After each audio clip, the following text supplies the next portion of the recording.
لیکن پٹھان سے کسی نے پوچھا کہ خان بڑا ہے یا خدا بڑا ہے، خان بڑا ہے یا خدا بڑا ہے؟ پٹھان غریب سر پکڑ کر کے بیٹھنے لگے، تھوڑی دیر کے بعد کہنے لگے خدا آپ کو اس طرح پریشان کرے جیسے تو نے مجھے پریشان کیا،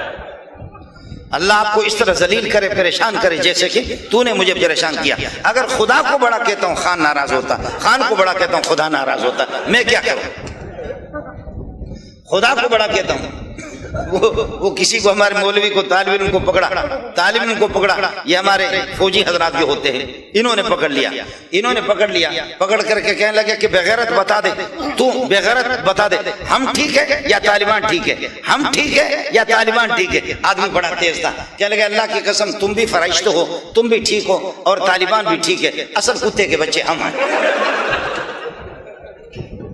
تم بھی ٹھیک ہو اور اللہ آپ کا بھلا کریے کہ کیا ہے طالبان بھی ٹھیک ہے، اگر تمہیں ٹھیک کہتا ہوں طالبان جوتے مار دیں، طالبان کو ٹھیک کہتا ہوں تم جوتے مار دو، تم دونوں کے دونوں فرشتے ہو، اصل کتے کے بچے ہم۔ ہمارے طالب علم ساتھی تھے، یہاں میرے شاگرد بھی بہت ہیں، علماء بھی ہے جامع فاروقیہ میں، جس زمانے میں کرفیو کا زمانہ تھا، مہاجر اور پٹھانوں کی لڑائی تھی تو کوئی باہر نکل نہیں سکتا تھا، کوئی بھی نہیں، طالب علم نکلتے تھے، فوجی غریب بہت اچھے تھے، وہاں جن کی ڈیوٹی تھی، کوئی میجر صاحب تھا، میجر صاحب آ کر کے شیخ الحدیث مولانا سلیم اللہ خان صاحب سے کہا مولانا سلیم اللہ خان خدا کی قسم ہمیں حکم ہے کہ باہر اگر عورتیں نکل جائیں تو ان کو بھی گولی مار دیں گے، کسی کو بھی معاف نہیں کرتے، لیکن یہ طالب علم محمد کی اولاد، محمد رسول اللہ کی روحانی اولاد، یہ بلبل یہ نکلتے ہیں تو ہمارے ہاتھ شل ہوتے ہیں، ہم ان کو کیسے مارے؟ لیکن یہ ایسے بغیرت ہے کہ بار بار نکلتے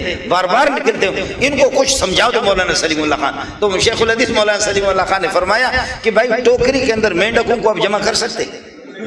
ٹوکری کے اندر آپ مینڈکوں کو جمع کر سکیں گے، جمع کرو گے کڑپ ایک نکلے گا، اس کو پکڑ کر کے دوسرا کڑپ نکل جائے گا، ٹوکری کے اندر مینڈکوں کو خیال کر لینا، میں مینگل نہیں کہہ رہا، مینڈک کہہ رہا،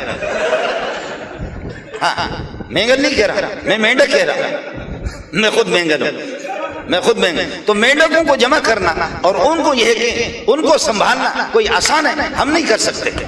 آخر کار ایک طالب علم تھا کشمیری، یہاں بہت بیٹھے ہوئے، کشمیری تھا، بڑا حرکتی تھا، وہ بار بار فوجیوں کی نگاہوں میں آ گیا کہ یہ ظالم کا بچہ بار بار نکل رہا ہے، فوجیوں نے پکڑ لیا اس کو، پکڑ کر کے میجر صاحب کے ہاتھ حوالے کر، میجر صاحب کی ڈیوٹی تھی، گھوم رہے تھے تو وہاں انہوں نے سپاہیوں نے پکڑ کر کے میجر کے حوالے کر دیا، کہنے لگا کہ بغیرت تو تیری ایک غلطی نہیں ہے، دو بھی نہیں ہے، تین بھی نہیں ہے، نادانستہ غلطی نہیں ہے، دانستہ طور پر تو غلطیاں کرتا رہتا ہے، تجھے چھوڑیں گے نہیں، لیکن اب تو بتا تیرے آسانی کے لیے تو مرغا بنتا ہے یا کرسی بنتا ہے؟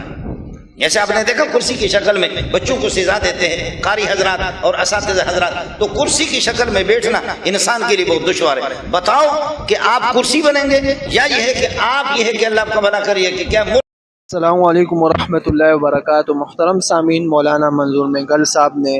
اپنے اس بیان میں ایک فنی اور مذاق بیان کیا کہ ایک پٹھان سے کسی نے سوال کیا کہ خان بڑا ہے یا خدا؟ تو دیکھا جائے پہلے سمجھے خان کسے کہتے ہیں، یوں سمجھا جائے مختلف قوموں میں مختلف جگہوں میں کوئی خان بلاتا ہے، کوئی نواب کہتا ہے، کوئی نواب کی جگہ سردار بھی ان کو کہتا ہے۔ اب یہ مختلف اصطلاحات ہیں، ہر قوم کے الگ الگ نواب، سردار، تو یہ ان کے جو رعایا ہے، ان کے ماتحت لوگ ہوتے ہیں تو وہ ان سے ڈرتے ہیں، خوف کرتے ہیں، تو اس وجہ سے اس مذاق کے طور پر کہا کہ خان کو بڑا ہے یا خدا۔ اور دوسری بات یہ، اور سادہ جس کو کچھ بھی پتہ نہ ہو، دیہاتی آدمی، تو وہ یہی بتائے گا کہ خان بڑا ہے کہ خدا، اس کو یہ علم بھی نہیں ہوگا۔ دوسری بات یہ، اس سے ہمیں علمی فائدہ بھی ہوتا ہے کہ ایسا مذاق کرنا جس میں دوسرے کی دل آزاری نہ ہو، دوسرا ناراض نہ ہو، تو ایسا مذاق کرنا جائز ہے، بلکہ اس پر ثواب بھی ملتا ہے۔ حدیث میں آتا ہے کہ حضور علیہ السلام کے کچھ صحابہ ایسے تھے جو حضور علیہ السلام کو زیادہ ہنسایا کرتے تھے، کئی صحابہ ہیں، جس طرح حسان بن ثابت رضی اللہ عنہ ایک شاعر تھے، تو اس سے معلوم ہوتا ہے شعر جو اسلامی ہو، جس میں فحاشی کی باتیں نہ ہو، تو ایسے